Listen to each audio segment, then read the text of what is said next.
Okay, hello everybody again. This is Dr. David and welcome to tonight's webinar. This is Fall Maintenance for Your Health with Marilyn Nightingale. And I have to say this, when we first started doing these presentations about 3 years ago, I was always, we were pretty much just looking for experts. We just thought, well, we're going to focus only on people who had credentials, so to speak, behind their names. And very quickly we realized that that would be a mistake because some of the people who have done presentations for us who have no credentials, quote-unquote professional credentials, have done some of the best jobs concerning teaching about health and wellness. And I think one of the reasons for that is because they see things better from a layperson's perspective, and so therefore they don't assume things the way a professional like me or someone else would.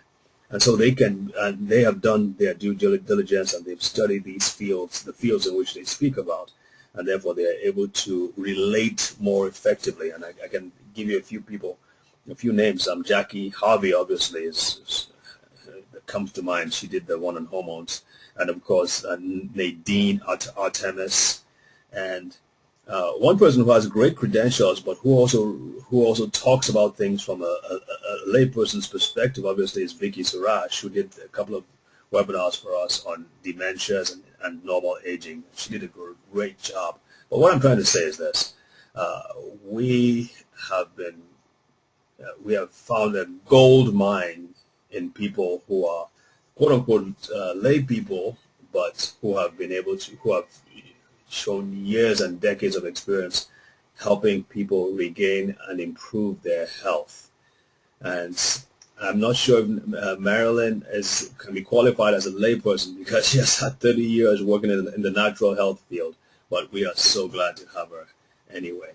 And so without much further ado, I'm going to hand this over to Marilyn while I just say a few things about her. So Marilyn, just look out for that window up here saying show my screen.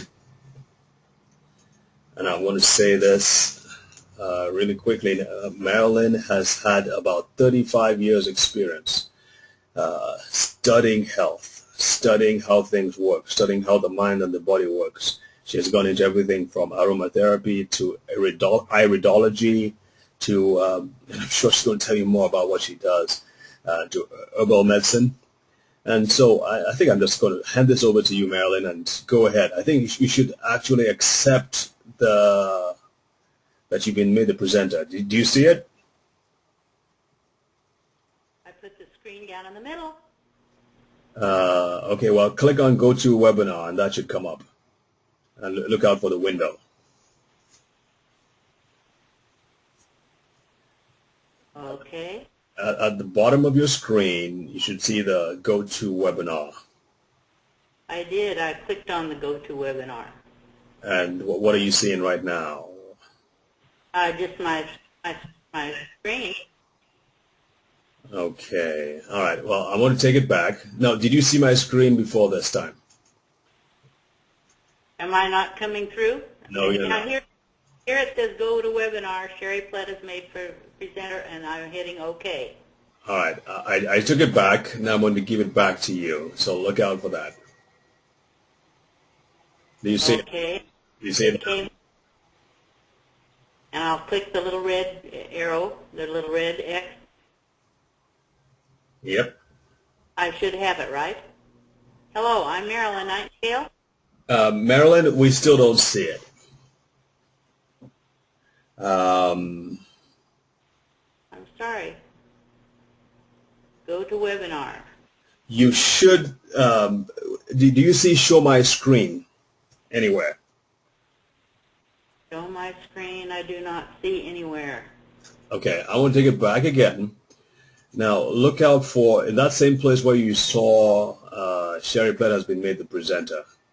Here it is. Okay, tell me what you see now. The red X is not red, and it just says... Good to go. Hello, I'm Marilyn Nightingale from Herbs Unlimited Natural Health Works. An ounce of prevention is worth a pound of cure. We need to pay our attention to our lives so we can stay healthy. When fall arrives, we know it's a special time for cleaning houses, cleaning yards, and cleaning bodies, our bodies. We should always clean our bodies at least every fall and every spring. Whenever it's time to fix the garden and plant the gardens, it's a time for cleaning in the spring. If it's time to clean up the leaves and things in the yard, it's time to clean house with our bodies. We want clean houses, yards, and bodies. How do you see yourself? Do you feel tired or rested, stressed or calm, angry or happy? Are you fearful or confident, overworked or in control? Are you out of balance or balanced in the way you live your life? If you feel you're in the tired, stressed, angry, or fearful area, you probably are having some problems where you're needing to work on pH or liver. Now, why do I have eat parsley here? Most of us don't get nearly enough of the vegetables and the alkaline foods in our bodies to help us to keep our pH in a healthy balance.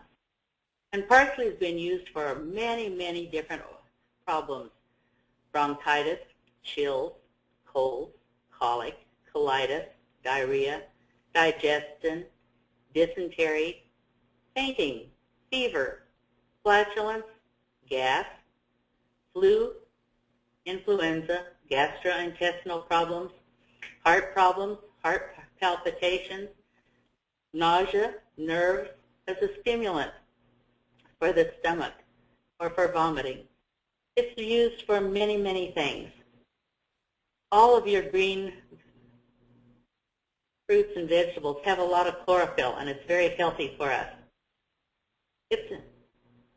We can do a liver cleanse and reshape our health for pennies a day.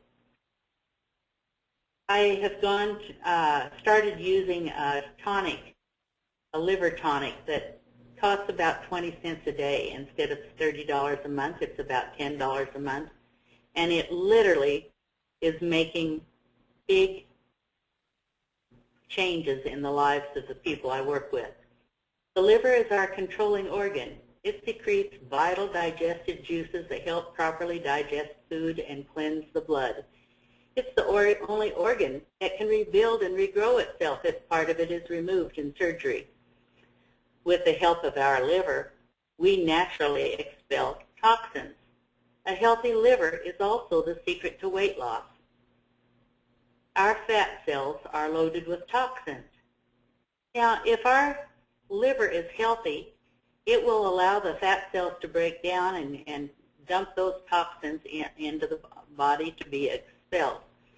When our liver is stressed and loaded down with so many toxins it can barely take care of itself, it isn't going to allow fat cells to break down, and so we're going to have more problems with losing weight. Cleaning the liver is the key to better health. It's a key to more energy and much more vitality. The Good Morning Liver Tonic that we've been doing a lot with here uses a very special peppermint essential oil and a very special lemon essential oil with a tablespoon or more of freshly squeezed lemon juice. That's about 1/4 of a lemon every morning with 8 ounces of pure water. Now, I take mine a little differently. I use about 2 to 4 ounces of water with my drink, so it's a little stronger, and then I drink the pure water, the other 4 ounces of water afterward in order to get my mouth rinsed out. It's best to do this first thing in the morning on an empty stomach and repeat it each morning for 6 days and rest for 1 day, and then resume taking it again on Monday morning. Now, that's if you rest your body on Sunday the way I do. I want the energy the other 6 days of the week when I'm so busy and so active And it's not that I'm not busy on Sundays, because by the time I go to church and do all my activities on Sunday, I'm busy then too. But that's a good day for me to rest or to fast and do things like that, so that my body and the organs in my body can do a better job starting on Monday morning, because they've had a break.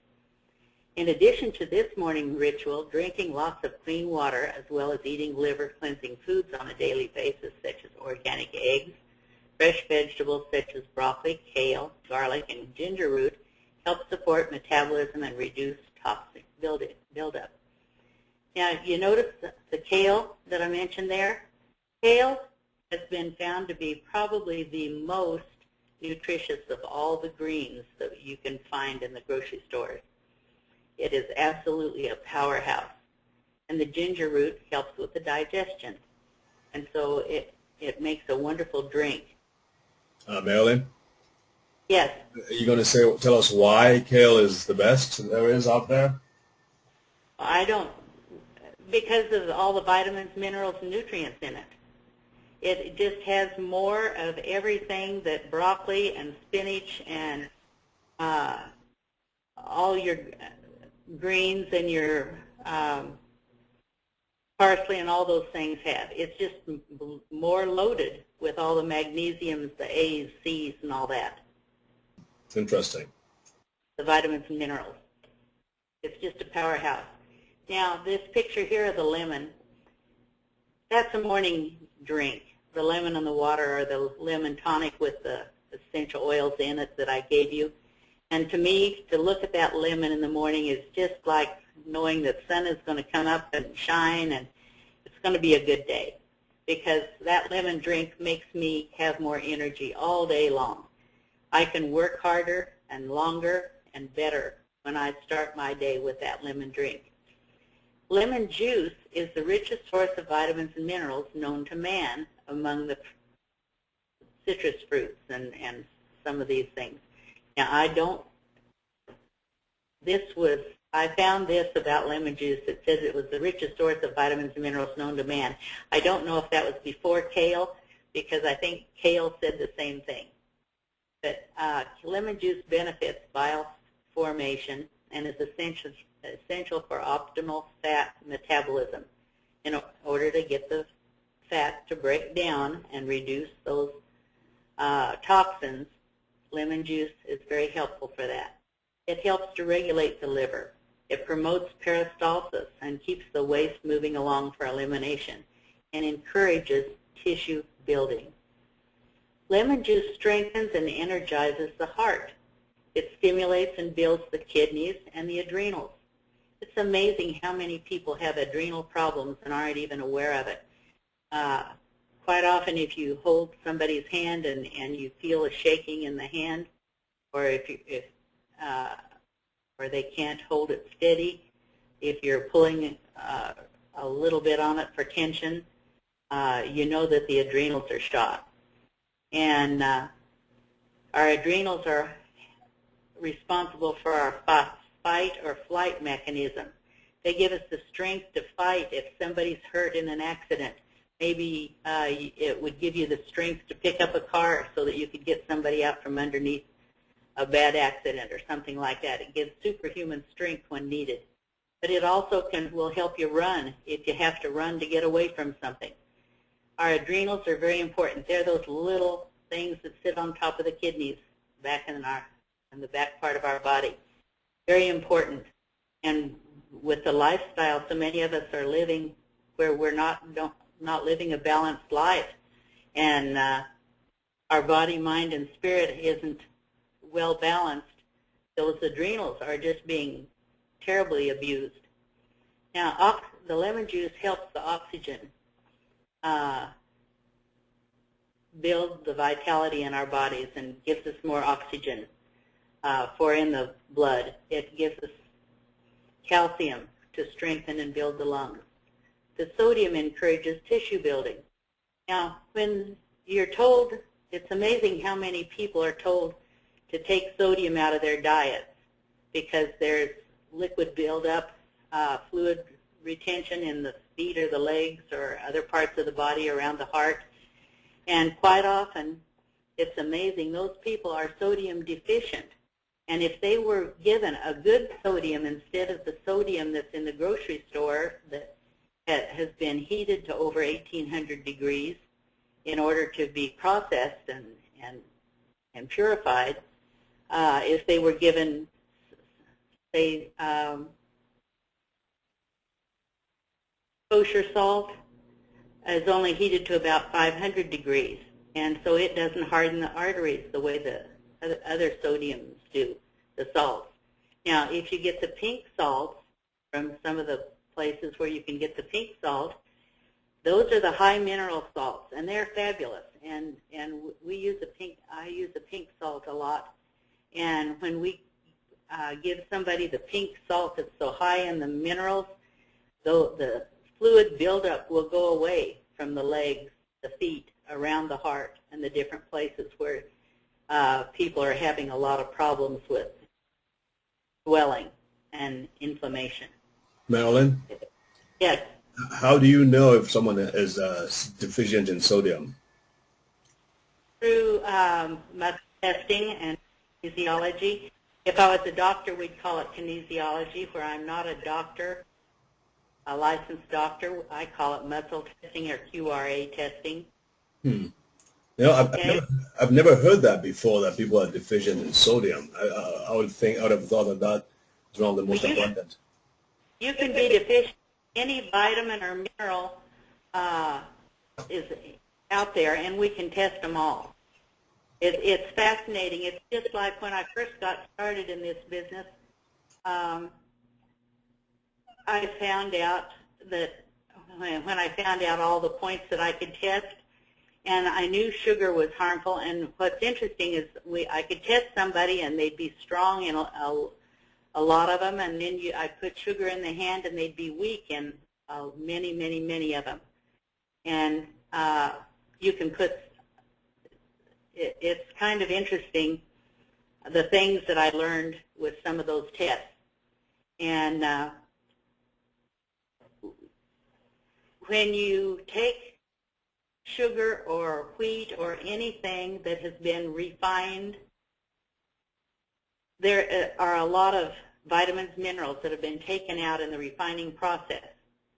And when you eat any of those refined foods, like the sugar or the flours in their refined state, it takes those elements from the human body to digest them that have been robbed from those foods. Is that clear? Or do I need to say it another way? No, molasses is taken away from sugar, okay? Molasses is the byproduct from refined sugar.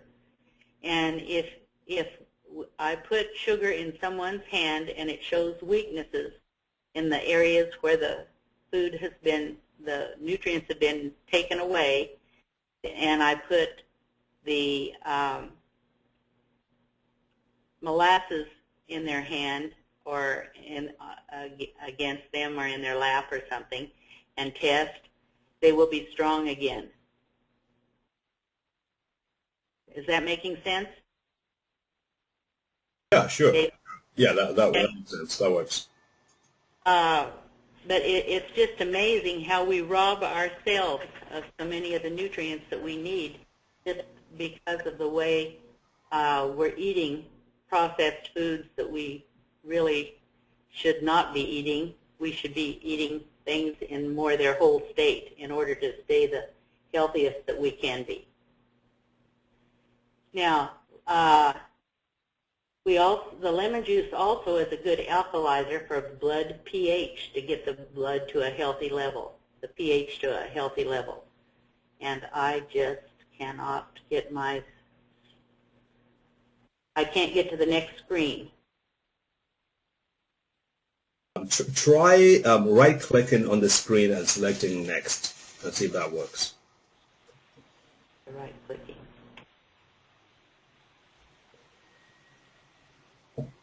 Okay, there I see it all there.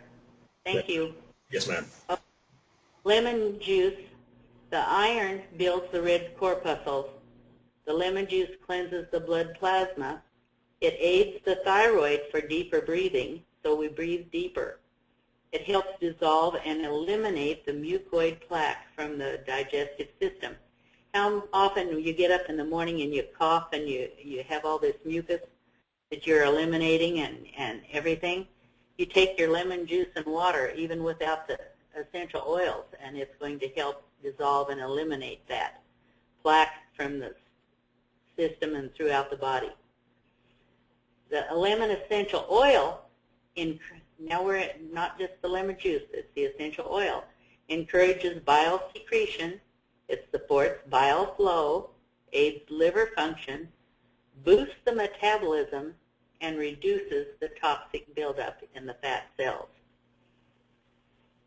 Peppermint essential oil is added because it clears the drugs from the liver. It may help allergies, hay fever, gastritis, flatulence, nausea, vomiting, the common cold, bronchitis, sinusitis, fever, and morning sickness. It reduces inflammation, pain, and much, much more. Now, peppermint is a warming oil, and it's effective as a nerve stimulant. The oil brings oxygen and blood into the bloodstream. It cleans and strengthens the entire body. It acts as a sedative on the stomach and helps strengthen the bowels. It's useful for bowel problems, convulsions, and spasms in children. It works on the salivary glands to help as an aid in digestion. It is an herb that's good for many, many things and is useful to have in everyone's home. It's soothing to the system as well as strengthening for the heart muscles. It can be used for many, many sicknesses. It's very high in vitamins A and C, magnesium, potassium, inositol, niacin, copper, iodine, silicone, iron, and sulfur. When I first started using herbs and studying to be an herbalist, I couldn't understand how so many of the descriptions of the different herbs could be there and why it wasn't just all wet.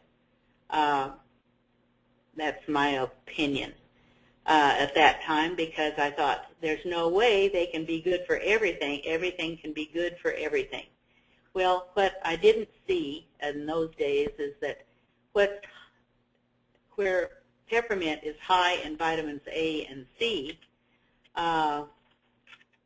there might not be much A and C in pennyroyal, but pennyroyal would be high in lead and sodium. And so what works as the main organs that are focused on with peppermint, they wouldn't be the focus of pennyroyal, where pennyroyal would have different things that it would focus on. And so balance is key. When we focus on the main problem, one of the things I found out early on is when people came and the doctors had prescribed a lot of vitamins and minerals, they knew what they were talking about, that they were deficient in those vitamins and minerals. But when we would go to the herbs that were high in those same vitamins and minerals, people would get well much faster because of the balance in the herb. And I think there's not nearly enough stress placed on the balance in the vitamins and minerals and the supplements. There are wonderful vitamins, minerals, and supplements. I am fascinated by the science behind what's available to us in these days. But it's very, very important for balance.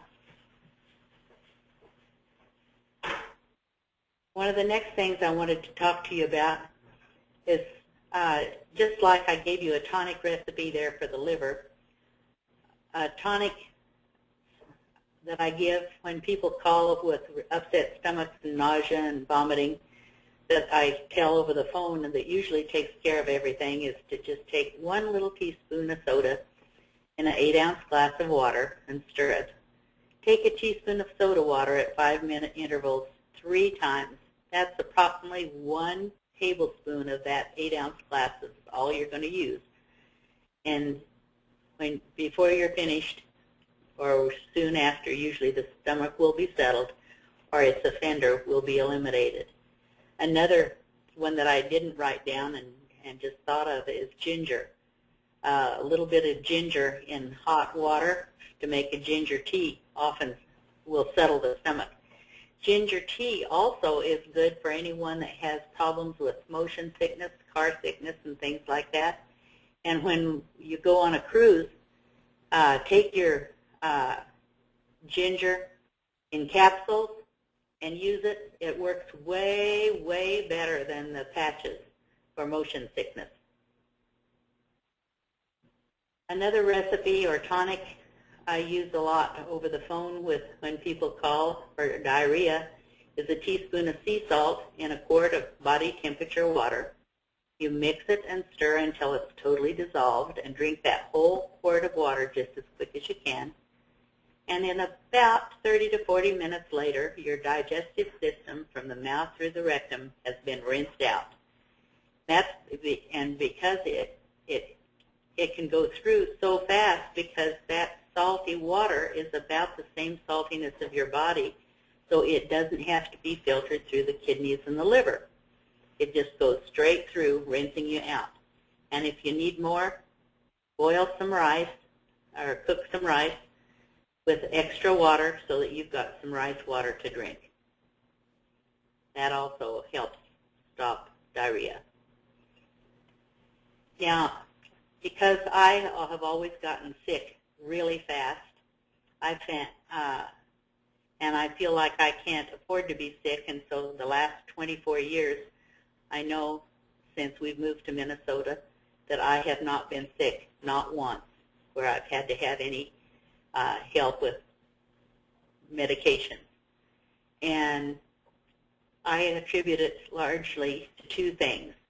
I have a combination of things that I use to stop colds and flu. So if my eyes start getting glassy and I feel a little bit like I'm getting a temperature and coughing and sneezing and those kind of things, I take a combination of parthenium root, golden seal, yarrow, and capsicum, which really does a wonderful job on the lymph system. And it takes care of bacterial infections fabulously. And so I feel if I take enough of this when I feel something first starting, usually within 2 hours, all the symptoms are gone. At the very worst case scenario, if in those 2 hours it's a little better but still going on coughing and sneezing and think I might not have it, I may double what I've taken the first time, and usually that will knock it, and so that next day I'm fine. Now the parthenium, if you want to know what that is, that's the American version of echinacea. For years, echinacea, as known in the European countries, was used here, but they were using parthenium in America and thinking it was echinacea. It looks alike, it acts alike, they do the same thing, and yet parthenium is a little bit different than the echinacea. The capsicum is used to speed up the circulation so that the yarrow, the golden seal, and the parthenium get through your system more often, more times, and do a good job. An ounce of prevention.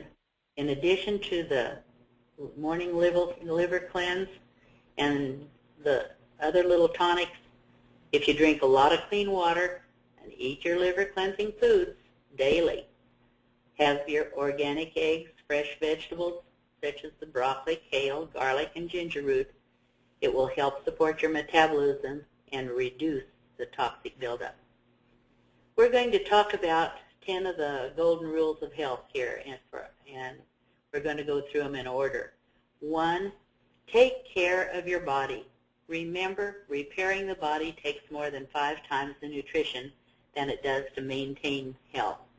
2, rule of... Marilyn? Yes? Wow, that last one was a heavy statement. Are you going to explain that?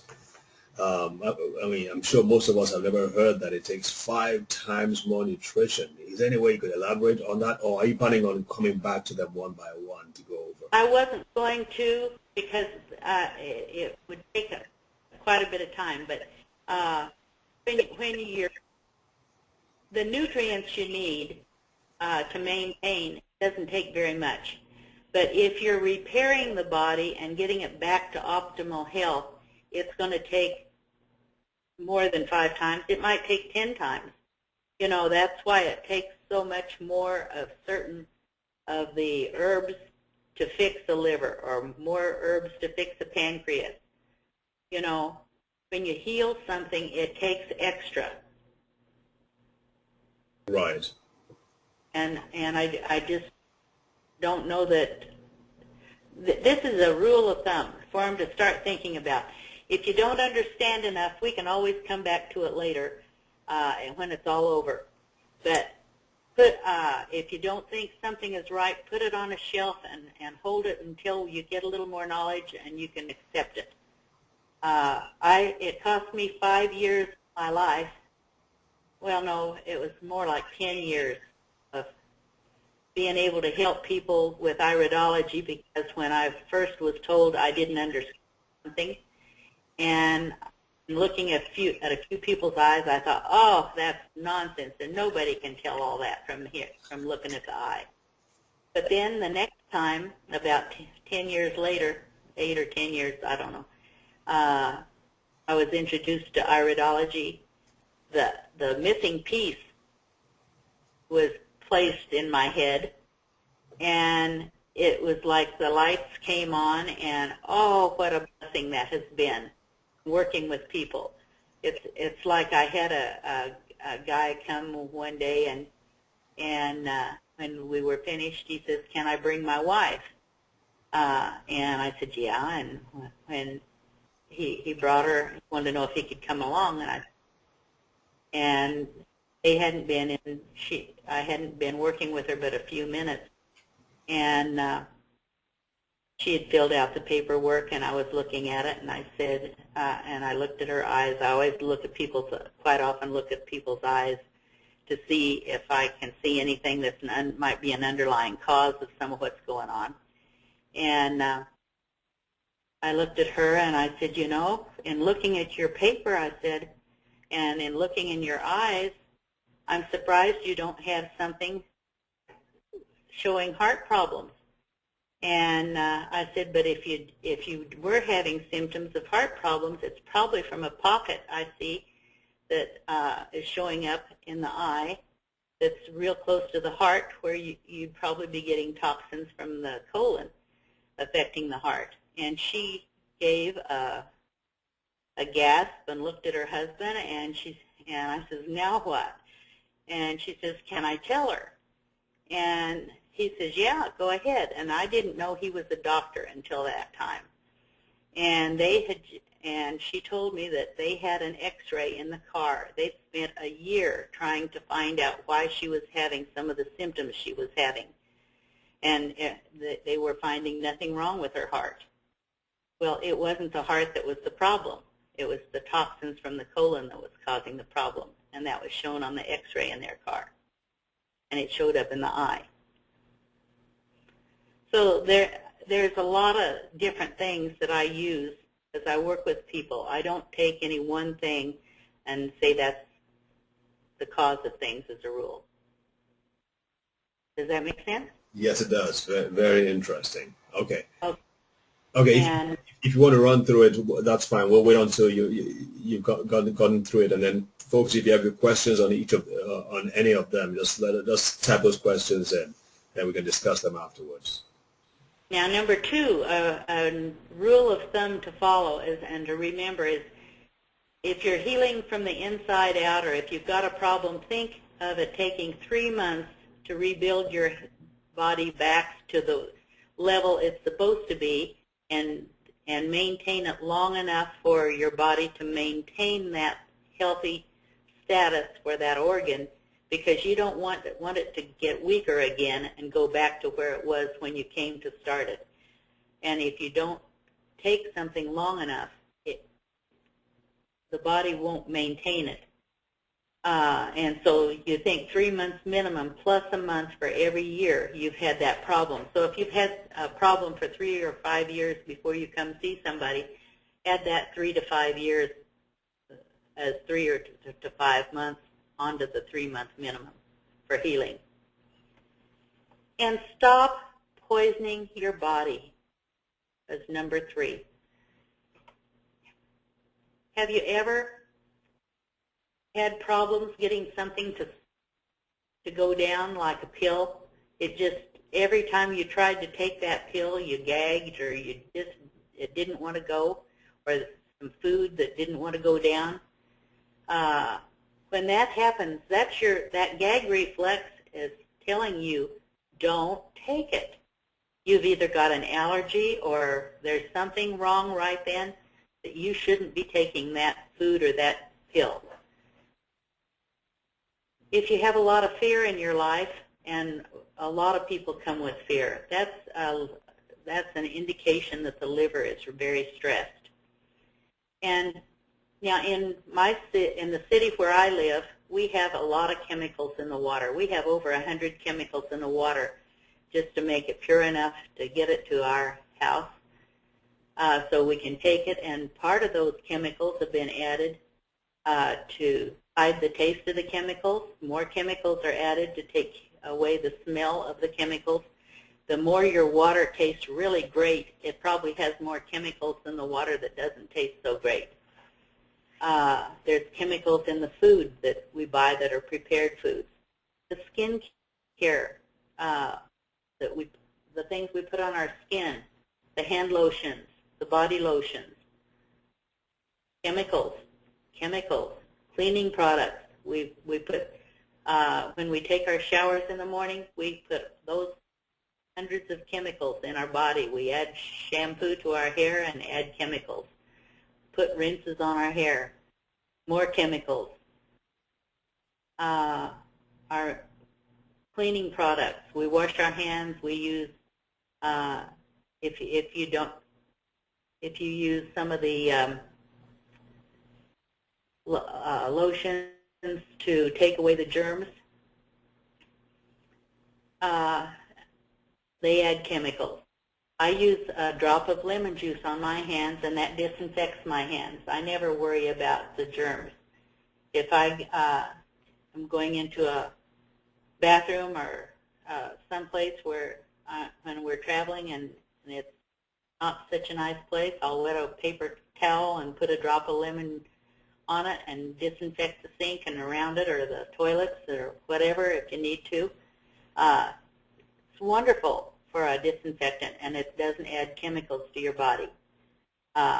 Both prescription and over-the-counter medicines add chemicals to our body. And our livers are stressed. So our liver is trying to rescue us and help us. That when we have fears and a lot of the tiredness that we feel and those kind of things, it can be liver.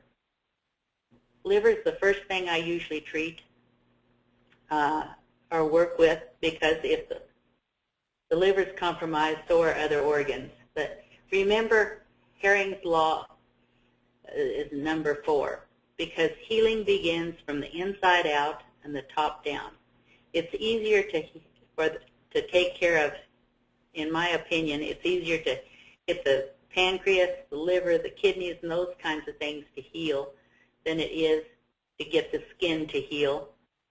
And it's easier to take care of things in the upper part of the body than the lower part of the body. I think it takes forever for feet and for skin. to do those and do those right and have them totally healed so that they really are working right and properly.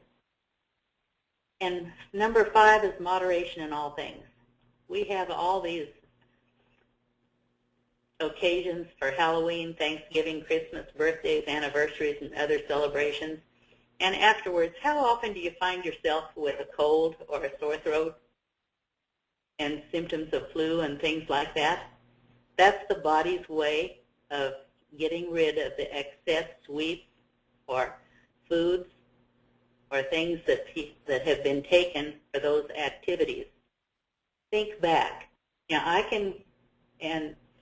found that because we ate fairly simple and not terribly rich foods and everything as a rule, on those holidays and things, if my family ate a little too much, they didn't feel very good usually the next day.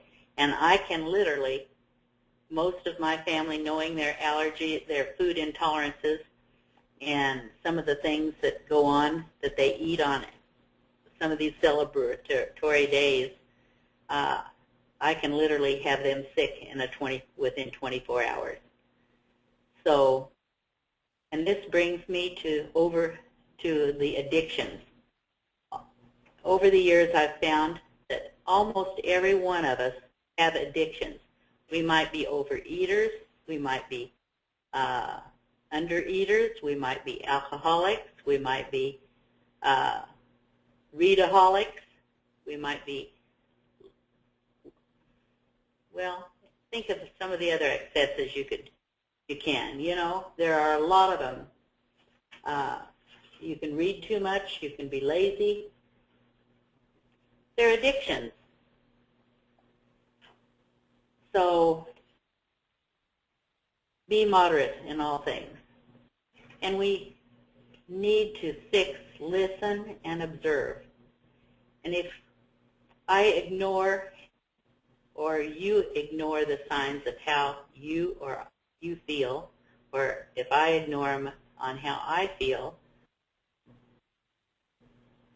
if I ignore what my tongue is telling me or what my nails tell me, pain will always win. I have peppermint here. The reason I have peppermint pain reminds me of peppermint. They both start with P. Peppermint, if you want to see how neat it is with something that's swollen, you can have an injury and it can be swelling, and you can put peppermint on it and it will stop the swelling and often have the swelling going down right before your very eyes. If you have a pimple or something like that, if you want to see it go down really quick, put a little peppermint oil on it. Take responsibility for your addictions and listening to the body by observing the body. Listen. How often do you see extra hair in the brush when you brush your hair? Sometimes that's a sign of it being the fall part of the year and nothing to worry about. It's just that season where you're going to lose a little more of the hair. Sometimes it means that your thyroid is not working right. The skin can tell you things. Is your skin dry, flaky, smooth? Are you getting pigmentation problems? And the nails. Oh, the nails will tell you a lot about yourself. Pitting might indicate parasites. Brittle nails could indicate. Now, I'm not going to give you all the signs of each of these things, but I'll give you a few of the signs. Like brittle nails could mean a vitamin A or calcium deficiency, but it could be an iron deficiency or thyroid problems. And kidney and circulatory problems can also bring brittle nails. And I usually like to look for 2 or 3 things that indicate some of these problems. I don't like to just say, oh, brittle nails are vitamin A and calcium, because it might not be the most serious problem.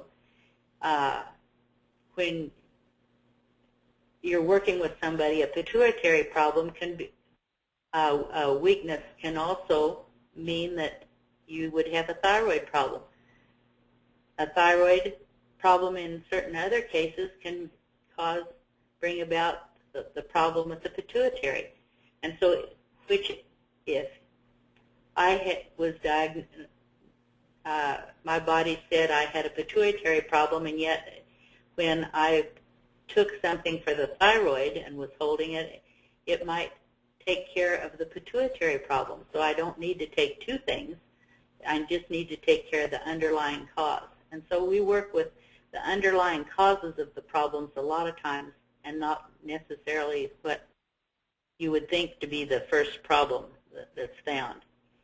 And splitting vertical ridges on nails usually is a sign of hydrochloric acid not being sufficient, an insufficient lack of hydrochloric acid in the stomach. And so food enzymes that are high in HCl or hydrochloric acid would probably have the nails healthy and not splitting and no more vertical ridges.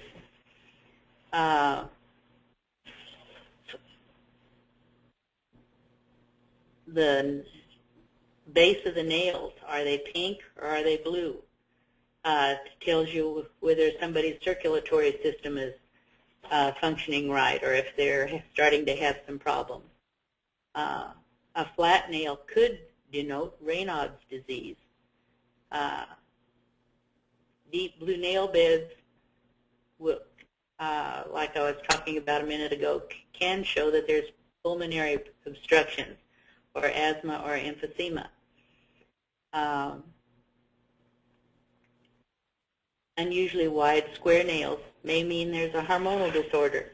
And for years I thought some of those kind of things were just difference in the way we were created, you know. And a lot of it tells things about our body, and it's kind of fascinating. It's fascinating to look at your friends' tongues and your tongues. Get a book and read about the Chinese tongue diagnoses, and it is fascinating. You look at a person's tongue, and if it's you can learn a lot about their health by looking at the tongue and seeing if it is a moist tongue, if it's a dry tongue. Does it have little indentations where the teeth fit along the side? Does it have a real bright tip on it, or is the whole tongue the same color? If it's a bright pink on the end, that tells you more things. It's fascinating what you can find out from looking at the tongue. The eyes are like the body, like the mirror to the soul. They literally represent every system of the body. Every vertebrae, the vertebrae represent each of the parts of the body. The eyes do. The auricular points in the ear represent all the points of the body. The hands represent all the parts of the body. The feet. And so you might have hurt yourself on a knee, and yet you can work with the knee from several other places and never touch the knee and make a big difference in the healing of that knee by just not doing more damage and making the inflammation worse by working right at the damaged knee. Number 8, balance your pH. You are the one responsible for your health. You're the only one that can be. And the reason you are the only one is because you are the only one that is using your hands to get the food to your mouth, and we are what we eat. You are what you eat. And parsley again, and the greens of the kale, any of the green foods is so important. We must have more alkaline vegetables and fruits in our diets. We're way too acid. We eat too many meats and dairy foods, and some of the fruits and vegetables even are acidic. If we can take things and if we are buying fresh fruits and vegetables and getting irradiated fruits and vegetables, a lot of the enzymes are killed and they don't digest right. The meat, well, go back to dairy. The milk from a cow on the dairy farm is not, it has enzymes so that it digests better than after it's been pasteurized and homogenized. It's another level of wellness taken away from us with that pasteurization and homogenization, in my opinion. And the milk from goats, if a person is having problems with arthritis and some of those kinds of things, you go to the goat milk instead of cow's milk and see the improvement. Number 9, exercise. A few weeks ago, Marianne Cooper had a webinar on proper conditioning for longevity, and it's in the archives. You might want to look at that one of these times. Tonight, I'm only going to mention a couple things, and I'm going to have you do something while you're sitting and watching. The first one, I'm going to have you stand, and we're going to teach you about a mini bounce that is going to exercise every cell in your body. If you stand up from where you are right now and stand and lift yourself up to where you're on the ball of your feet, up on the toes, your heels are up in the air. Now let your heels drop down, and it goes a nice thump. Now do that 2 or 3 times. And you have exercised every cell in your body every time you do that. That is good for your lymph system. And anybody can do it often throughout the day. You can do dry skin brushing in order to help the lymph system. The blood has its own delivery system, but there is no, because it has the heart pumping it. The lymph system needs us to exercise in order to move the lymph fluid. Now, the mini bounces help. Dry skin brushing in the morning or in the evenings with a natural bristle brush can do wonders for helping, and you dry skin from the feet up or from the fingers up, and it makes you much healthier. You can take bay laurel essential oil and put it on your hands and just rub it from the toes up and from the hands up, and it is wonderful for helping move the lymph fluids. Now, if you'll cross your arms and put your hands, the fingers of your hands under your arm, kind of in the armpit area, and your thumbs on top, on the chest area. Now, take your right hand and squeeze the flesh between the armpit and the chest. Now, do the left hand. And what you're doing is a lymph squeeze, and that's exercising the lymph fluid. Have you ever heard the cries of some of the people that have had many lymph glands taken away with some of the surgeries that they have had? I wonder sometimes if we were more diligent in working our lymph, if we would have so many problems with the lymph glands being congested. I don't know the answers to that one. Number 10, we need to make peace with nature. Nature has a cycle from spring, summer, fall to winter. In spring, things grow. In summer, they mature. In the fall, you gather it for the harvest, and then you have the winter. And so each of the seasons is important. Just as there's a law for the tides to rise and fall according to the times of the day, there's a law for the systems, the glands, and the organs, and they are cleaned and fed and taken care of according to the time of the day. Now, if someone comes and they're having problems sleeping and they say, I wake up every night at 1 or 2 or 1:30, I can usually know that the liver is going to be a big part of their problems. If they're waking up between 2 and 4, you can usually figure it's a kidneys that are the problem. And between 4 to 7, it's probably intestinal. And we could go throughout the day. Wherever their problems are, it's going to tell us some of what's wrong with them. Now, the information I've given tonight isn't a substitute for necessary professional care. And if you don't do your part, you severely limit how much a professional can help you. I'm a natural health professional. I'm not a doctor. I don't diagnose. I don't prescribe or cure. But I am great at helping those who come to me to know what their body wants and what their body needs so it can heal itself. And if you don't sufficiently value your health when you have it, you'll be unlikely to do enough to maintain it and will most likely lose your good health. Because there is a law irrevocably decreed in heaven before the foundations of this world, upon which all blessings are predicated. And when we obtain any blessing from God, it is by obedience to the law upon which it's predicated.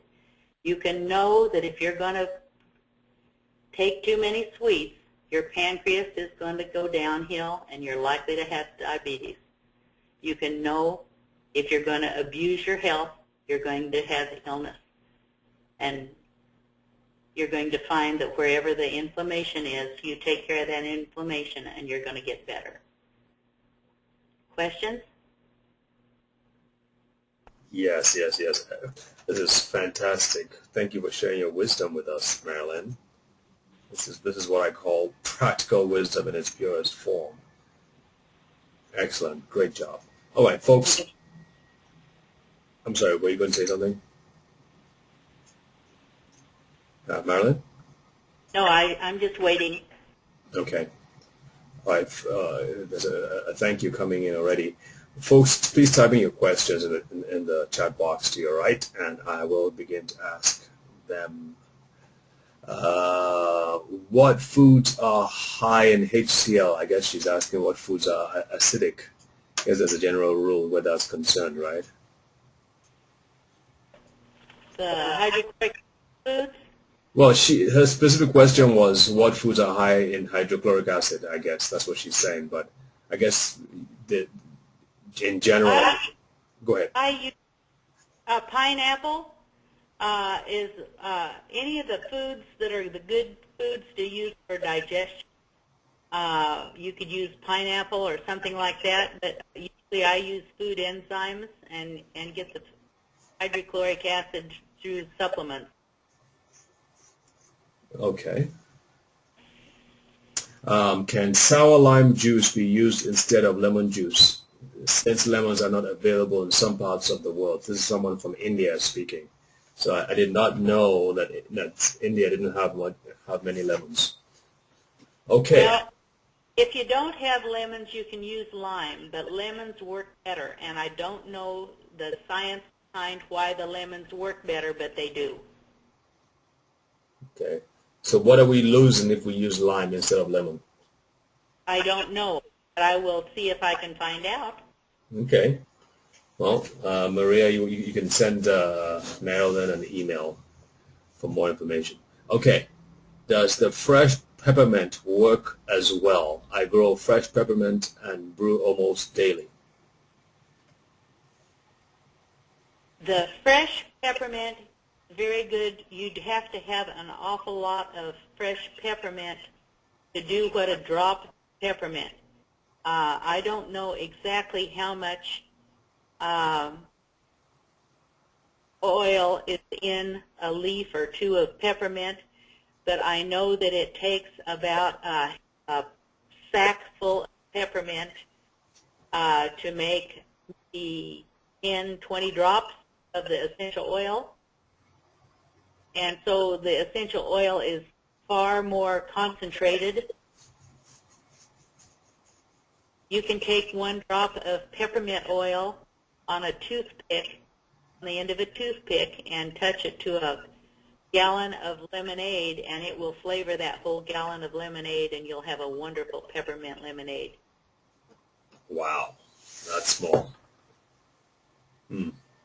All right. Now, another, when they're making, if they do any distillation of the oils for peppermint and things like that, there is a big difference between the way they I have a daughter and her husband who are peppermint, raised peppermint and distill it for commercial use, and the temperatures and the time is very different, and the taste is very different than that used for medicinal use. I thought it would be the same. It is not. It smells different. It tastes different. It acts different. Okay. Another question on peppermint. My father was told not to drink peppermint tea because it raises blood pressure. Is this true? Have you heard that before? There are people that say it does, but I think in the long term it would balance it and it would come down.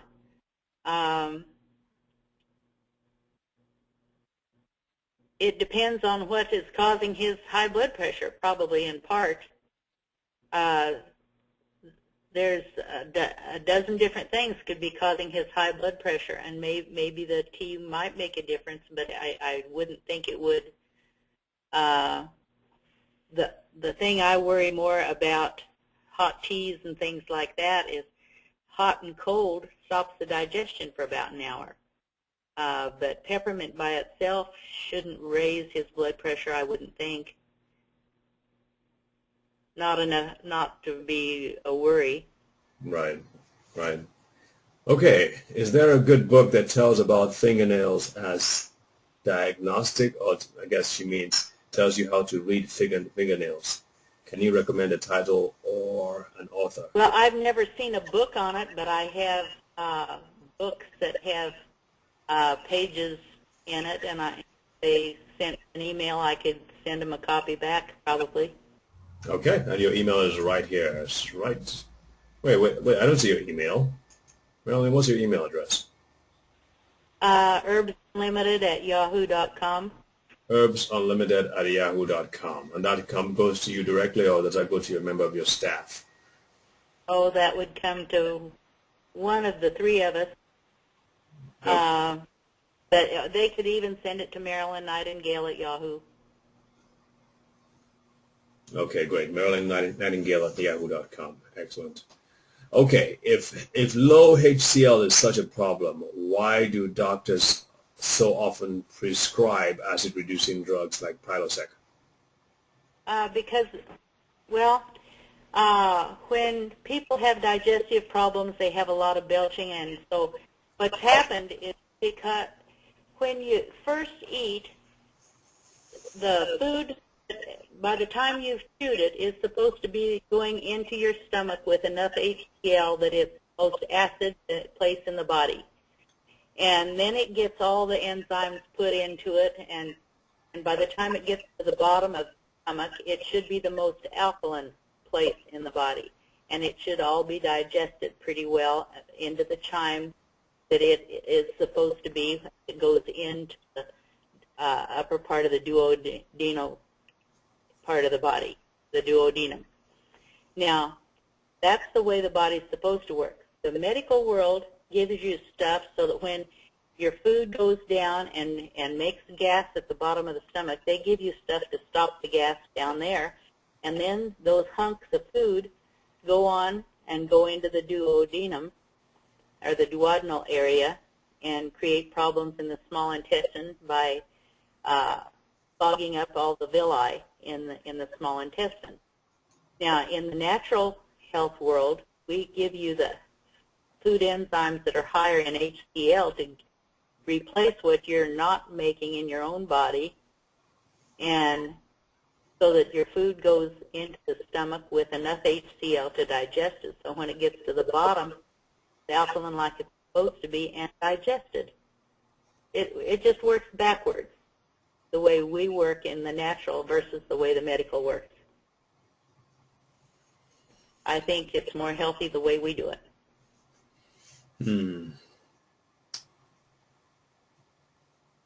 Either way, stops the gas and the bloating and belching. Right. Now, someone's asking, would the HCl issue cause heartburn? When you're putting HCl into the stomach, would that cause heartburn? It will not heartburn. It will stop the heartburn. HCl will never cause the heartburn. Yeah, but someone would need to be explained why there's heartburn in the first place, because isn't it HCl that causes the heartburn in the first place? Heartburn is coming from the gas generated by the undigested foods. It's creating a gas and a buildup in there, and it's causing pressures against all the organs in the lower part of the stomach and the heart. The stomach is right there close to the heart. You've got all the duodenal area, the small intestine. You get all those gases in there, and it creates pressure. So heartburn is more a question of pressure than it is a question of irritation of the esophagus, of the food pipe. I think that's right, if I understood you correctly. Okay. Someone says, "Thank you. You just saved my gut. I have tried everything, and I'm going to try this." Okay. Good. Well, Sorry. I said, well, she knows where to go to if it works, and if it doesn't work, she has your she has your email address. So And one thing I didn't stress enough is the importance of really good quality. This is in real estate. You look for location. right. An awful lot of what people think is quality in the stores is not. I wouldn't put it, some of what comes in here that we test, I wouldn't give to my worst enemies.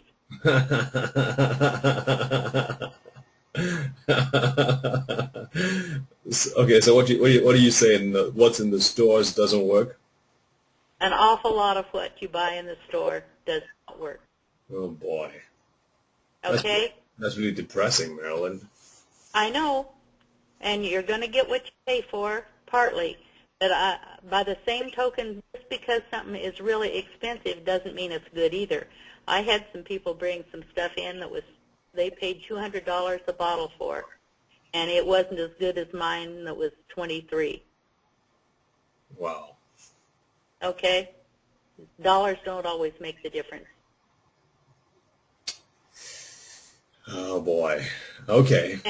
And for the people there, when you have to cough or sneeze, you cough big and you sneeze big, because your body has the mechanism to make that cough and sneeze, bring the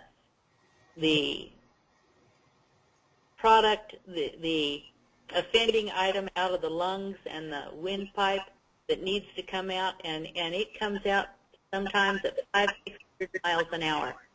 Don't hold back those coughs. When something needs to come out, it needs to come out. So let your body work for you. I think that's a good point. That's a good point. Okay. Do you suggest using soy or almond milk rather than cow's milk? I don't. If someone has a real problem with milk, I would fix the milk intolerance and probably let them go ahead that way. But if they're a vegetarian and or if they don't want to take cow's milk for some reason, there's nothing wrong with the almond and the soy. I'd probably want to go with the almond more than the soy, but either is okay. Well, someone says here that the soy in America is not fermented. Very, very bad. That's right, and it's good for us. Right. In America, we don't have enough of the fermented foods. Fermented foods give us enzymes that are fabulous. When you get into the kimchi and some of the Oriental foods that are fermented, Oh, that is a big blessing in the diet. About the only thing we have fermented is sauerkraut.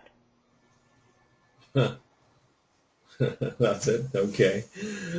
All right. How do I learn more about listening to your body with the seasons?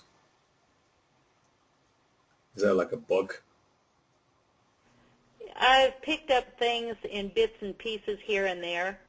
I'd have to go through and go back to some of my original sources. Now, I know Dr. Elson Haas wrote a book called Staying Healthy with the Seasons. Are you familiar with that? I saw the title. I have not read it. Okay. Yeah. He's probably right on.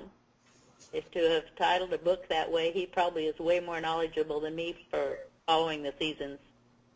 But I've been impressed with what I've learned about following the seasons and the times and things with the way the body works and heals and fixes itself. Right. Right. What should our pH levels be? Are pH strips reliable? How best should we use them? I think the strips are fine. They don't tell you as much as a lot of people think they do. What you really want, well, when you do that and you're using the strips, remember that most of the strips are about 5 to 8 instead of 1 to 14. Okay, so they're only giving you the middle part. And so when you're yellow on a strip, you're acidic. But you could go way down farther in the acidic levels than what that shows. And when you're in the blue, you're alkaline. When you're in the green, you're pretty much pH balanced as far as what you're reading. If you're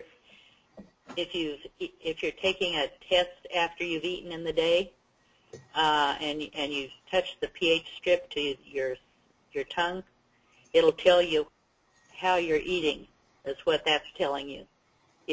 Whether the last food you ate is alkaline, acid, or where you are.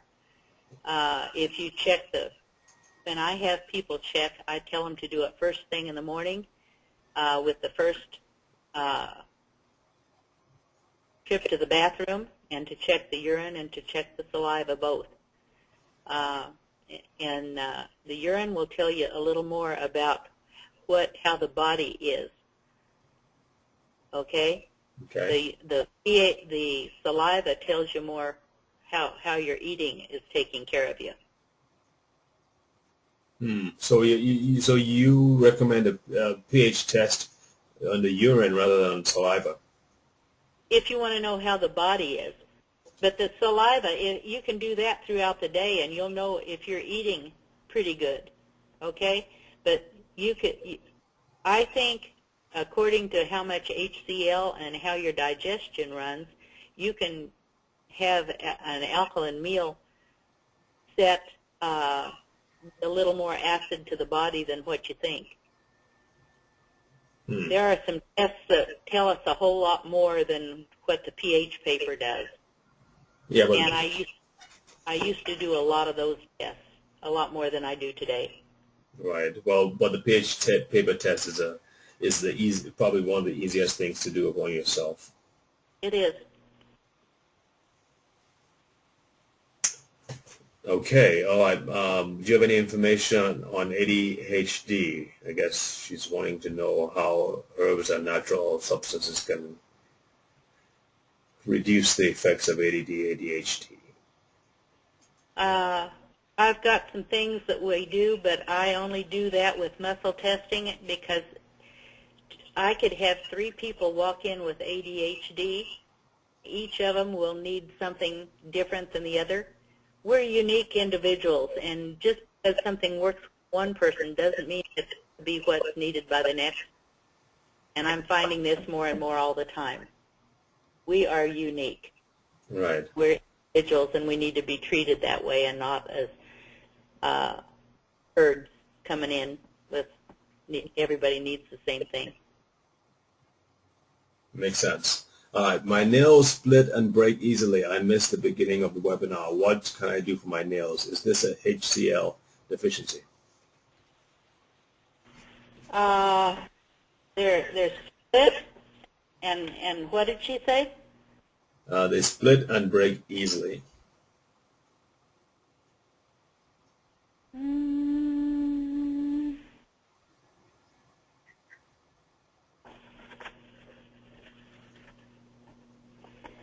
That's probably, splitting would be, the first thing I'd look for would be the HCl, and I'd check her digestion, and if the digestion was a problem, I'd give her the HCl. If they're brittle and breaking, that could be vitamin A and calcium. It also could be an iron deficiency or thyroid, or kidney and circulation. So they probably need to go see the doctor and really find out what is going on. Well, if they were here, I would check each of those areas. It might start with the stomach and the digestion. You're never wrong with the digestion. Right. A lot of people have a problem, and that can make a lot of problems down the line. Right, because the immune system, I mean, for one, the immune system is 70% of that is in the gut, isn't it? Yeah. Okay. Marilyn, just tell us when you want to call it quits. Although you don't sound like a quitter, but if you need to leave, just As long as they've got questions, or as long as you keep it going, you're the one controlling when it quits. well, we always want. I appreciate that, but we also want to be sure that you don't feel that you're having to stay any longer than you want to. Yeah. Okay. An awful lot of people think that the fungus in the toenails and the fingernails can be easily taken care of. That is usually a sign of candida throughout the body and can take months, sometimes a year or longer, or even 2 years to take care of. Hmm. Okay, my mother has much lower blood pressure in her right leg than her left leg, as measured by a Doppler test. Now, I have not done a study on that, but the old-time doctors used to do a lot of diagnosing by taking the blood pressure on left arm and left leg and right leg. Yeah. And I know in my earlier days of going to doctors, we had a lot more of that than they do today. Today they only take the blood pressure usually in one arm. It's rare they ever do both sides of the body. Right. And when that happens, that can be a sign of some blockages somewhere, or it could even be, it may be, I would check the spine to see if something's out of alignment that could be affecting that.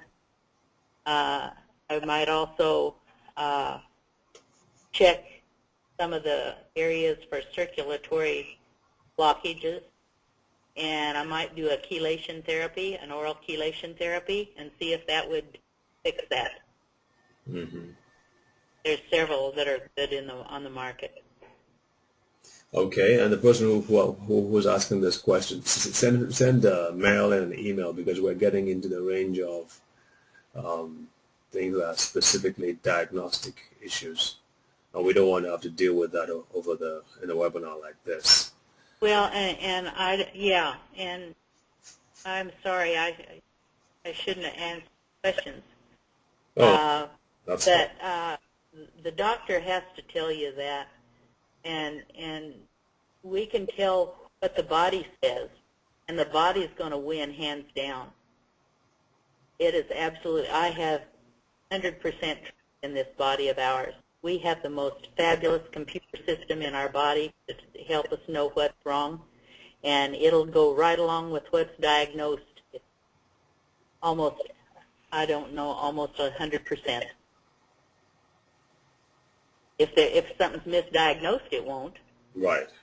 It'll send them back for another test, But if there's a discrepancy between the diagnosis and what the body is saying, you know you have to go back for another test because there's something they're not thinking about. Right, right. That's a good point. All right, let's take the last question. Can you get too alkaline? Yes. And I don't have any proof of this, but I think when a person gets too alkaline, it can go from alkaline right over into acidity.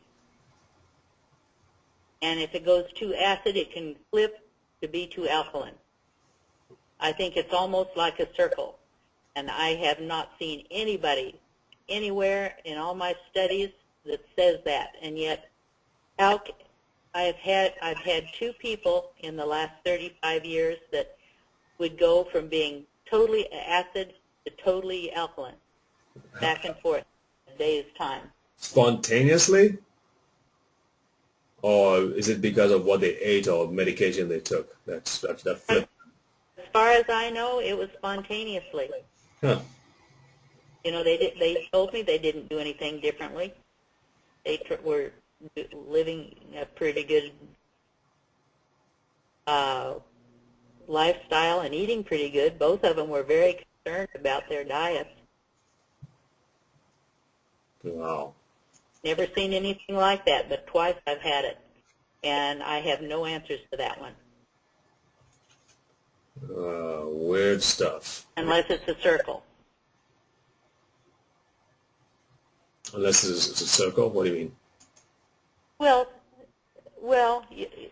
when you're taught about acid and alkaline, you have a straight line. But it can't go from acid to alkaline with two ends far apart. But Right. if you put it in a circle, it could. Right, right. You see where I am? Yeah, I see what you're saying, but it's So a 14 in an acid and a 14 in an alkaline would be right there touching each other.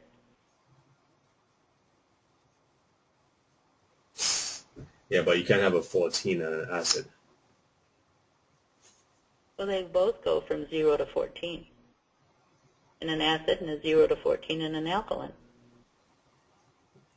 My understanding was that acid was 0 to 7, and then alkaline from 7 to 14.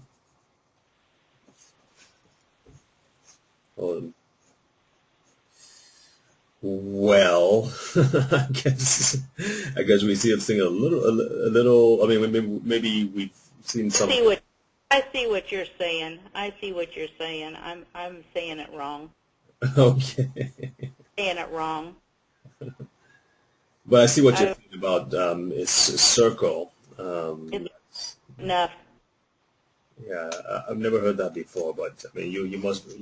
I think it somehow or other will go from an alkaline to an acid, and I don't know how it can do that. Right. Me neither. All I know is I've had two people where you never knew which they were going to be when they'd come in. Wow. Interesting. That's a puzzle that I'm not sure anybody has an answer to. Get an answer to that, you let me know. Okay. Sounds like a deal. You as well. Okay, well, thank you. Thank you very much, David and Marilyn. This has been very informative. I love these, and I appreciate the opportunity to learn. Well, thank you, Michelle, and thank you, the rest of you who have joined us on these webinars. Your patronage and your attendance is very encouraging. And also, by the way, what we've been doing now is to make the recordings available at half what it would normally cost to get it. So for less than $5, you can get the recordings after this. We probably will get you an email out so you can get the recordings on. And of course, if you would need to contact Marilyn, please shoot her an email at marylynnnightingale@yahoo.com, and that's our website looking right at you. That's herbsunlimited.biz, not .com, but herbsunlimited.biz. And for those of you who can't see her phone number because you're calling in, her phone number is 763 763-503-7958. That's 763-503-7958. Marilyn, this has been great. I mean, any parting words to share with us? It's been fun. I've enjoyed it, and if they remind me, I'll send them something on the natural alternatives to the top 10 medicines when they contact me. Oh, that was nice. Could you send me that as well? I'll send you that as well. Okay. You send me something so it comes to me. Okay. Okay? We'll do. All right. Thank you so much again for I know you spent a lot of time preparing this, so we really are appreciative. Thank you. Thank you. Well, we'll wrap it up for tonight, folks. Good night. God bless. Bye.